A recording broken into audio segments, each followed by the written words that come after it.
Assalamualaikum warahmatullahi wabarakatuh. Nama saya Rosmila, NIM 171420165.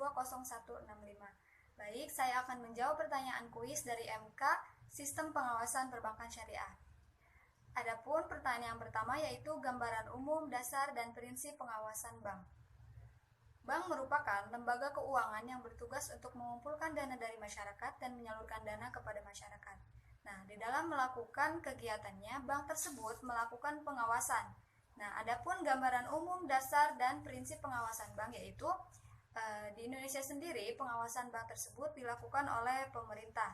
Nah, yang mempunyai tujuan, yang mempunyai kepentingan, tanggung jawab moral, dan tanggung jawab sosial.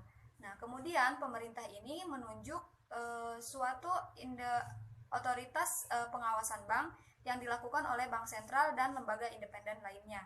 Nah, setelah melakukan pengawasan bank yang dilakukan oleh bank sentral, maka bank-bank tersebut akan menjadi aman dan sehat. Nah, setelah bank-bank tersebut menjadi aman dan sehat, maka akan mendapatkan kepuasan nasabah, kondisi dan pertumbuhan ekonomi yang stabil, dan meminimalkan risiko perbankan syariah. Nah, kemudian di dalam sistem pengawasan bank ini mempunyai otoritas pengawasan bank yang terdiri dari kelembagaan, perizinan, regulasi, metode pengawasan, informasi pengawasan, kepentingan moral, dan kerjasama antar pengawas bank.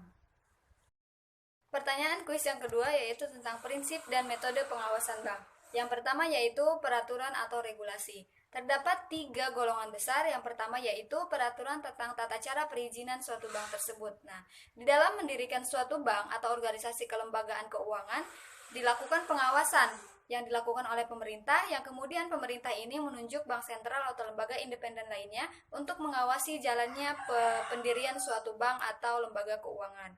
Nah, peraturan atau regulasi yang kedua yaitu tentang pengaturan yang berkaitan dengan usaha bank, yang berarti semua proses yang dilakukan oleh bank di dalamnya diawasi oleh suatu sistem pengawasan. Atau regulasi yang ketiga yaitu pengaturan tentang informasi yang diperlukan bagi otoritas pengawasan bank.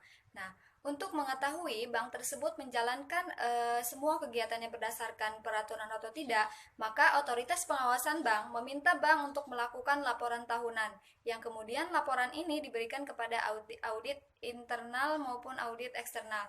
Nah, kemudian laporan ini diberikan secara tahunan ataupun secara sistem periodik lainnya, yang terdiri dari laporan laba rugi, laporan neraca, laporan likuiditas, dan laporan tahunan lainnya.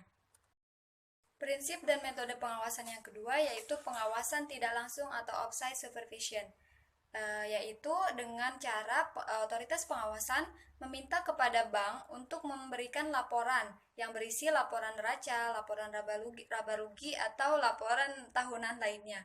Nah, yang ketiga yaitu pengawasan langsung atau pemeriksaan. Pengawasan langsung ini dilakukan dengan cara otoritas pengawasan mendatangi langsung bank tersebut dan melakukan pengecekan apakah bank tersebut melakukan prosedur dengan baik dan sesuai peraturan pemerintah atau tidak. Yang keempat yaitu kontak dan komunikasi teratur dengan bank.